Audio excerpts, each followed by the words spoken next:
अगर मैं तुझसे कहूं कि जिस भी मर्द को कभी किसी औरत ने धोखा दिया है, असल में उसे उस औरत ने नहीं, उस औरत के अंदर छुपे हुए एक पैटर्न ने धोखा दिया। एक ऐसा पैटर्न जो खुद उस औरत को भी पूरी तरह समझ नहीं आता। सिगमुंड फ्रॉइड ने सालों इस पर रिसर्च की और जो उन्होंने खोजा वो इतना डिस्टर्बिंग था कि ज्यादातर लोग आज तक उसे मानने से डरते हैं। लेकिन अब वक्त आ गया है उस सच्चाई को देखने का, क्योंकि जब तू समझेगा कि उसकी आंखों के पीछे क्या चल रहा है तो तू चीजों को पर्सनल लेना छोड़ देगा और एक ऐसे मर्द की तरह सोचना शुरू करेगा जिसे कोई औरत तोड़ नहीं सकती। उसने कहा उसे लॉयल्टी चाहिए और फिर वो गायब हो गई। तू एक औरत से मिला, वो अलग सी लगी। उसने तेरी आंखों में देख के कहा मुझे ईमानदारी चाहिए, मुझे वफादारी चाहिए, मैं बाकी लड़कियों जैसी नहीं हूं, मैं एक ऐसा मर्द चाहती हूं जो मुझे रिस्पेक्ट दे। उसकी आवाज शांत थी, आंखों में सच्चाई थी और तूने उस पर यकीन कर लिया क्योंकि वो असली सी लगी। समझदार, तुझसे बातें करती थी, तुझे सुनती थी, तुझे अपने पास्ट के बारे में बताती थी और तुझे ऐसा महसूस कराती थी कि शायद इस बार बात कुछ अलग है। तूने सब कुछ दे दिया उसे, अपना अटेंशन, अपनी लॉयल्टी, अपना दिल। तूने दूसरी लड़कियों से बात करना बंद कर दिया। तूने अपने दिल के सबसे गहरे हिस्से उसके सामने खोल दिए, वो हिस्सा जो दुनिया को नहीं दिखता।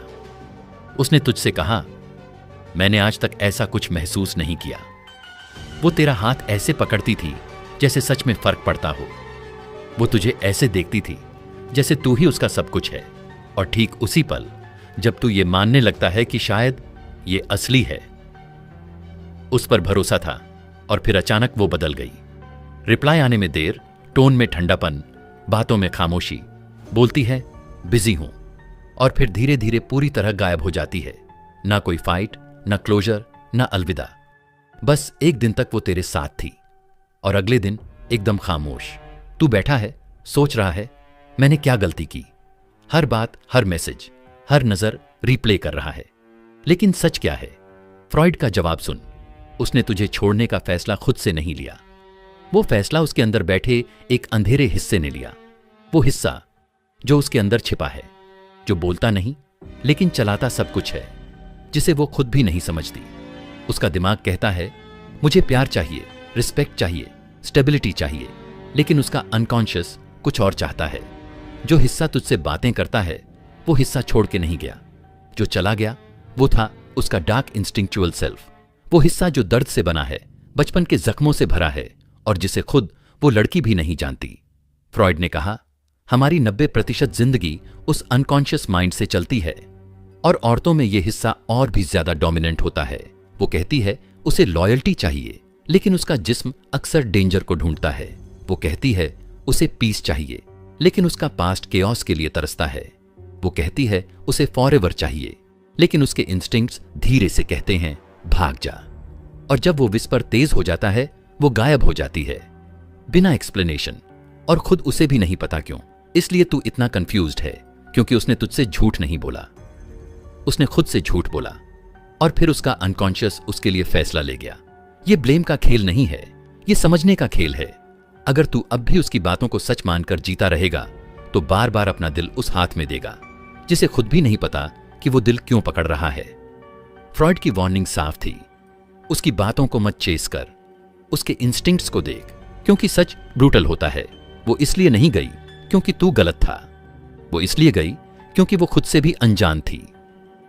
ये जो इल्यूजन है फ्री विल का, फ्रॉइड की सबसे खतरनाक सोच यही थी कि हम जो करते हैं उसमें से ज्यादातर हमारा कॉन्शियस माइंड डिसाइड नहीं करता। हमारे अंदर छिपा एक प्राइमल ब्रेन, पुराने जख्म, बचपन के डर, एनिमल इंस्टिंक्ट्स, यही सब डिसीजंस लेते हैं। और औरतों में ये बायोलॉजिकल इंस्टिंक्ट और भी ज्यादा स्ट्रांग है। एक मर्द को गिल्ट सिखाया जाता है, वो खुद को सजा देता है जब वो गलत होता है। लेकिन एक औरत को शेम सिखाया जाता है, वो डरती है कि दुनिया उसे कैसे देखेगी। इसलिए उसकी हर हरकत किसी प्रिंसिपल से नहीं बल्कि सोशल सर्वाइवल से चलती है। वो मॉरलिटी नहीं, इंस्टिंक्ट है। उसकी बायोलॉजी उससे परमिशन नहीं लेती। तू उसके सामने बैठा है, वो मुस्कुरा रही है, तेरे जोक्स पे हंस रही है, तेरा हाथ पकड़ रही है, तुझे लगता है ये असली है।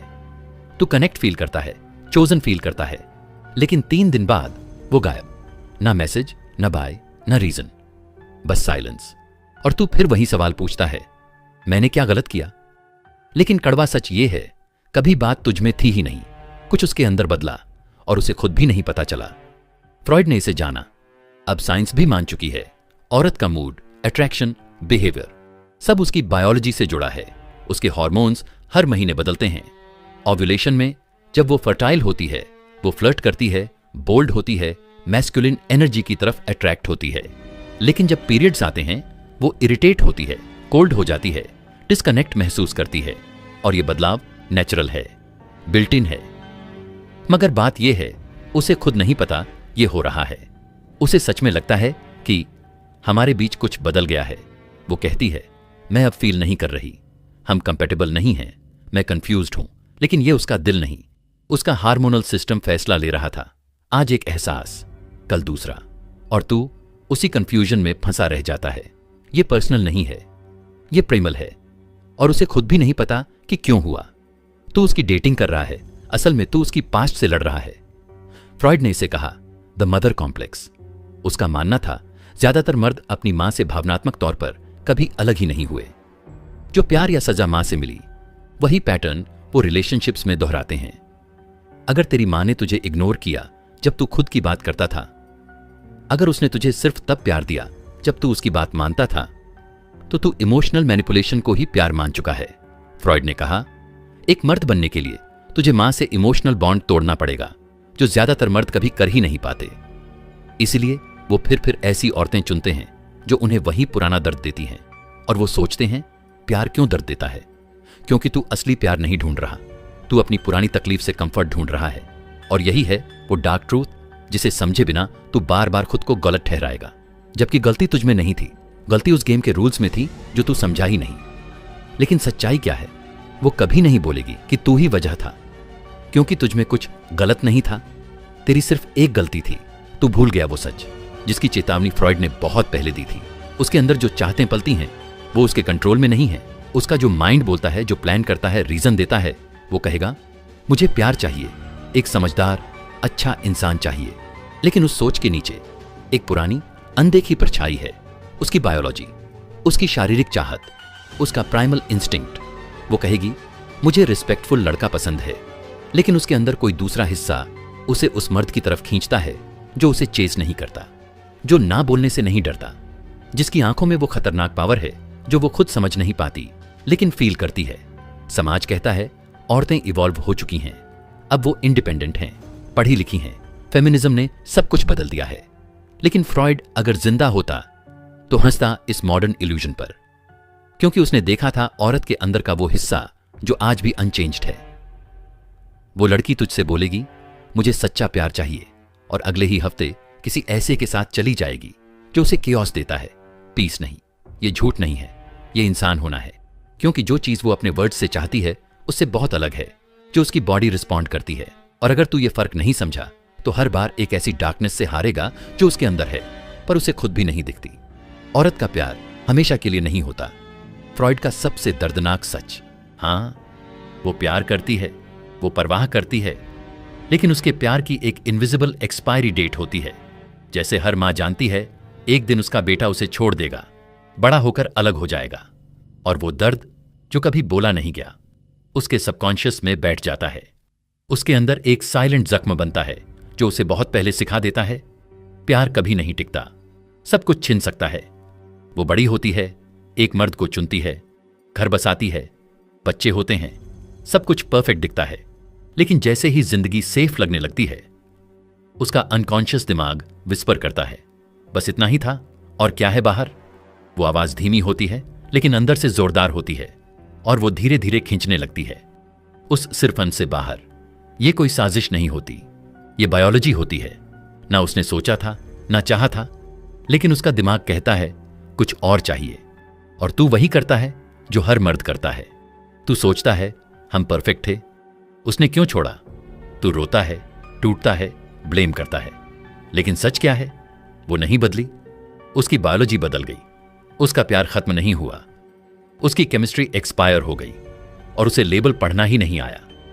तूने देखा होगा वो साइकिल, पहले तुझे ऊपर उठाती है, तेरी हर बात पे हंसती है, तेरी आंखों में खो जाती है, ऐसा लगता है बस यही मेरी है, फिर धीरे धीरे तू बदलता नहीं, लेकिन वो कहती है तू बदल गया। अब वो कोल्ड है, तेरी बातों पे खामोश है, और एक दिन कहती है you are too good for me. और तू वहीं बैठा सोचता है ये अचानक क्या हुआ, लेकिन ये सडन नहीं था, ये इंस्टिंक्ट था। पुराने जमाने की ट्राइबल औरतों ने एक स्किल सीखी थी, मर्द को टेस्ट करना, देखना कौन मजबूत है, कौन टिकेगा, कौन डोमिनेंट करता है और कौन प्रेशर में टूटता है। तू टेस्ट फेल करता है तो उसका बायोलॉजिकल सिस्टम तुझे रिजेक्ट कर देता है, जैसे इम्यून सिस्टम वायरस रिजेक्ट करता है, क्योंकि वो पीस नहीं ढूंढती, वो पावर ढूंढती है। तू सोचता है ये लड़की अलग है, पढ़ी लिखी है, समझदार है, ड्रामा से दूर रहती है, रियल चीजें चाहती है। तू दिल खोल देता है, लॉयल्टी दिखाता है, ट्रस्ट करता है, और फिर धीरे धीरे वो ठंडी पड़ने लगती है। तेरे मजाक पे हंसना बंद, तेरी बातों पे साइलेंस, और फिर वही line it's not you it's me. लेकिन मैं तुझे आज साफ बता देता हूं, यह सिर्फ लाइन नहीं है।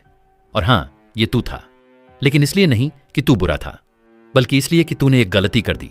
तूने समझ लिया था कि वो अपनी डिजायर्स को खुद कंट्रोल करती है, लेकिन उसकी चाहत उसकी बॉडी डिसाइड करती है, उसका अनकॉन्शियस डिसाइड करता है, और तू उस गेम के रूल बुक के बिना खेल रहा था। अब समझ में आया, औरत सिर्फ वो नहीं है जो सामने दिखती है, वो दो चेहरे लेकर चलती है। तू सोचता है उसने तुझे छोड़ दिया क्योंकि तूने कुछ गलत किया। नहीं भाई, असली वजह यह थी कि तूने एक ऐसा सच भूल गया जो फ्रायड ने सालों पहले बताया था। उसका दिल, उसका दिमाग दोनों एक नहीं होते। उसका कॉन्शियस माइंड जो बोलता है, सोचता है, तर्क करता है, शायद तुझसे प्यार करना चाहता था, लेकिन उसका अनकॉन्शियस माइंड वो कुछ और चाहता है, कुछ ज्यादा पुराना, ज्यादा जंगली, ज्यादा कच्चा। वो कहती है उसे प्यार चाहिए, इज्जत चाहिए, ऑनेस्टी चाहिए, लेकिन उसकी बॉडी, उसकी बायोलॉजी वो खींचती है उस आदमी की तरफ जो उसे ना कह सके, जो उसे चैलेंज करे, जो उसके पीछे भागे ना, बल्कि उसे रुकने पर मजबूर कर दे। वह दौड़ता नहीं, वह नियंत्रित करता है। यह मत सोच कि औरतें इवॉल्व हो गई हैं। सोसाइटी तुझे फेमिनिज्म और इक्वालिटी की कहानी सुनाती है, लेकिन फ्रॉइड होता तो हंस देता, क्योंकि इंसान की शैडो, उसकी बेसुध इच्छाएं कभी मरती नहीं। एक औरत कहती है कि उसे प्यार चाहिए, लेकिन फिर भी वो उस लड़के के पास खींचती है जो उसे इग्नोर करता है, जो उसे क्योस देता है, न कि कंफर्ट। क्यों? क्योंकि उसकी शैडो को यही चाहिए। ये धोखा नहीं है, ये उसके अंदर की खालिस इंसानियत है। तू ऊपर से देखेगा तो सोचेगा वो बदल गई है, लेकिन असल में वो नहीं बदली, उसकी केमिस्ट्री बदल गई। औरत का प्यार हमेशा के लिए नहीं होता, उसमें एक्सपायरी डेट होती है। फ्रायड ने जो सबसे डरावनी बात कही थी वो यही थी। एक मां को भी अंदर से दर्द होता है जब वो सोचती है कि एक दिन उसका बेटा उसे छोड़कर चला जाएगा। ये दर्द, ये खालीपन हर औरत के सबकॉन्शियस में एक गहरा घाव बन जाता है, और वही घाव उसे सिखाता है कि प्यार कभी नहीं रहता। इसलिए जब वो बड़ी होती है तो प्यार में खुद को पूरी तरह झोंकने से पहले वो सब कुछ ले लेना चाहती है। Attention, affection, security, stability. वो कहती है उसे सिर्फ सच्चा प्यार चाहिए, लेकिन जब सब कुछ ठीक चल रहा होता है तब उसकी शैडो अंदर से फुसफुसाती है, बस इतना ही था, इससे ज्यादा क्या है। और वहीं से शुरू होता है उसका पुल बैक। धीरे धीरे वो ठंडी पड़ने लगती है, लड़ाइयां बढ़ती हैं, उसकी आंखों में अब स्पार्क नहीं बचता। फिर एक दिन वो बोलती है मैं नहीं जानता क्यों, लेकिन मैं खुश नहीं हूं। अब तू सोचता रह जाएगा मैंने क्या गलती की, लेकिन गलती सिर्फ इतनी थी, तू ये मान बैठा कि वो अपने डिजायर की मालिक है। जबकि फ्रॉइड ने कहा था हम इंसान रीजन से नहीं, इंस्टिंक्ट से चलते हैं। हर औरत के अंदर दो औरतें होती हैं, एक जो दुनिया को दिखती है, soft, loyal, sweet, good girl, और दूसरी जो छिपी होती है, रॉ, वाइल्ड, इंटेंस, अनप्रिडिक्टेबल। वो एक तरफ कहेगी मैं गेम्स नहीं चाहती, और दूसरी तरफ उसे वही गेम्स चाहिए होती हैं जो उसके अंदर की आग को जलाते हैं। वो पढ़ी लिखी हो सकती है, समझदार दिख सकती है, लेकिन अकेले में वो डार्क फैंटेसीज लिखती है, डोमिनेंस की, केओस की, उस आदमी की जो उसे कंट्रोल करे, तोड़ दे, जला दे। क्या ये ईवल है? नहीं भाई, ये प्योर ह्यूमन नेचर है। जो इच्छाएं वो दबा देती है वो मरती नहीं, वो बस छिप जाती हैं। फिर एक दिन वो तेजी से लौटती हैं, एक ऐसे फैसले की शक्ल में जिसे वो खुद भी एक्सप्लेन नहीं कर सकती, और तू वहीं खड़ा रह जाता है पूछता हुआ उसने ऐसा क्यों किया? क्योंकि तू उसे समझा ही नहीं। तू उसकी मुस्कान में खो गया, लेकिन उसकी शैडो को नहीं देखा। और जो मर्द उसकी शैडो को नहीं पहचानता वो हमेशा उस औरत को खो देगा जो कभी उसकी थी ही नहीं। फ्रायड ये बात तब जानता था जब दुनिया अभी भी सोचती थी कि इंसान को लॉजिक चलाता है, लेकिन सच्चाई ये है, ना मर्द लॉजिक से चलते हैं, ना औरत, ना ही ये दुनिया हमें चलाता है। हमारा अधूरा मन, हमारी भूखी भावनाएं, हमारे आदिम इंस्टिंक्ट्स। एक औरत कहती है, मैं चाहती हूं एक सच्चा, अच्छा, ईमानदार आदमी, पर उसका अवचेतन कुछ और चाहता है, पावर, इमोशन, कंट्रोल। वो शांति नहीं चाहती, वो फील करना चाहती है, प्लान नहीं करना, सोचना नहीं। वो जलना चाहती है, क्योंकि उसकी ख्वाहिशें उसके शब्दों से नहीं निकलती, वो निकलती हैं उसकी परछाइयों से। जहां तू बहुत ज्यादा अवेलेबल बन गया, बहुत सेफ, वहां उसका दिल ठंडा पड़ गया, क्योंकि शांति उसे पावरलेस लगती है। और जब तूने उसे हर जवाब दे दिया, तब उसके सवाल ही मर गए। तूने कुछ गलत नहीं किया, फिर भी वो चली गई। क्यों? क्योंकि उसकी दूसरी औरत जाग गई थी। फ्रायड ने कहा था, हर औरत के अंदर दो औरतें होती हैं, एक जो दुनिया को दिखती है, मीठी, समझदार, अच्छी, लविंग, और दूसरी जो वो खुद से भी छिपाती है, जंगली, अस्थिर, भूखी, न शांति की तलाश में, न सुरक्षा की, बल्कि ताकत, खेल और कयास की। इसीलिए तो वो शांत लड़की रात में डार्क फैंटेसी लिखती है। वो स्ट्रांग फेमिनिस्ट उस आदमी की तरफ खींचती है जो उसे भाव तक नहीं देता। और वो प्यारी सी गर्लफ्रेंड कभी कभी अंदर ही अंदर ये सोचती है, काश कोई मुझे तोड़े, काबू करे, किसी ऐसे से जिसे मैं भरोसा भी न कर सकूं। ये बुराई नहीं है, ये ह्यूमन है। और फिर तू आया, तू अच्छा था, सच्चा था, क्लासिक नाइस गाय। लेकिन उसने कहा, पता नहीं क्यों स्पार्क नहीं है, तेरा दिमाग घूम गया। क्या वो अंधी है? क्या उसे फर्क नहीं दिख रहा? लेकिन जवाब बाहर नहीं है भाई, जवाब उसके अंदर है, उसके शरीर में, उसके ब्रेन के केमिकल्स में। जिस आदमी ने उसे दर्द दिया था, उसी आदमी ने उसके ब्रेन को केमिकल्स की लत लगा दी थी। डोपामिन, अनप्रेडिक्टेबल प्यार से, कॉर्टिसोल, इमोशनल तनाव से, ऑक्सीटोसिन। उस पल की नजदीकी से जब वो वापस आता था, तेरा प्यार स्थिर था, शांत था, पर शांत प्यार में नशा नहीं होता। और यही फ्रायड जानता था उसके पहले कि डार्क ट्रायड शब्द बने। वो समझ चुका था औरत उन आदमियों की तरफ क्यों खींचती है। नार्सिसिज्म, वो जो खुद पर भरोसा करता है चाहे कुछ भी हो। मकियावेलियनिज्म, जो गेम खेलता है पर पत्ते नहीं खोलता। साइकोपैथी, जो इमोशंस से ऊपर रहता है, शांत, ठंडा, कंट्रोल में। ये मर्द बुरे नहीं, ये मर्द टिके थे, जीते थे, और आज भी उसकी बायोलॉजी इन्हें पावरफुल समझती है। इसीलिए जब तू उसे सेफ फील कराता है, वो कंफ्यूज हो जाती है, क्योंकि उसके अंदर का जानवर खतरा चाहता है, ना कि शांति। सच ये है, औरतें अपने डार्क डिजायर्स से खुद डरती हैं। वो डिजायर्स जो उसे ताकतवर बनाते हैं जब वो तुझे कंट्रोल करती है, वो डिजायर जो उसे उस आदमी की तरफ खींचते हैं जो उसे इग्नोर करता है, वो फैंटेसी जो उसे खुद से भी छिपानी पड़ती है। इसलिए जब तू सच्चा बनकर सामने आता है, जब तू उसे देखता है पूरी तरह, उसकी अच्छी नहीं, उसकी गंदी साइड तक, और फिर भी तुझे फर्क नहीं पड़ता, तू भागता नहीं, तो वो डर जाती है, क्योंकि अब वो तुझ पे इल्जाम नहीं लगा सकती। अब कोई बहाना नहीं बचा, अब उसे खुद से भागना पड़ता है। तो अब सवाल ये है, तू क्या कर सकता है? क्या कोई मर्द इस गेम में जीत सकता है? हां, लेकिन नाइस गाय बनकर नहीं। फ्रायड की छुपी चिट्ठियों ने 3 काले रूल्स बताए थे। एक, कम चाह, ज्यादा पा। जितना ज्यादा तू किसी औरत को चाहता है, उतना ही कम वो तुझ में इंटरेस्टेड होती है। वो तेरी जरूरत को सूंघ लेती है, जैसे शार्क खून को सूंघती है। 2, बोलना बंद कर, साइलेंस को काम करने दे। औरत कहती है, मैं सच्चाई चाहती हूं, लेकिन उसे असल में मिस्ट्री चाहिए। तू जितना सफाई देगा उतना छोटा लगेगा। खामोशी में ताकत है, वहां डर है, वहीं जादू है। 3, उसकी डार्कनेस को देखकर भी तू शांत रह। हर औरत कुछ छिपाती है। अगर तू वो देख सकता है और फिर भी मुस्कुरा सकता है, तो तू पहला मर्द होगा जिसे वो रिस्पेक्ट करेगी। वो तुझे टेस्ट करेगी, झूठ बोलेगी, इग्नोर करेगी। तू बस मुस्कुरा, क्योंकि उसे तुझसे नफरत करनी है। पर तू उसे वो मौका मत दे। ये ठंडापन नहीं, ये स्टेबिलिटी है। फ्रायड का आखिरी पैगाम, उसके गेम में जीतने की कोशिश मत कर। अपना गेम बना, अपनी चाल चल, अपना नियम रख।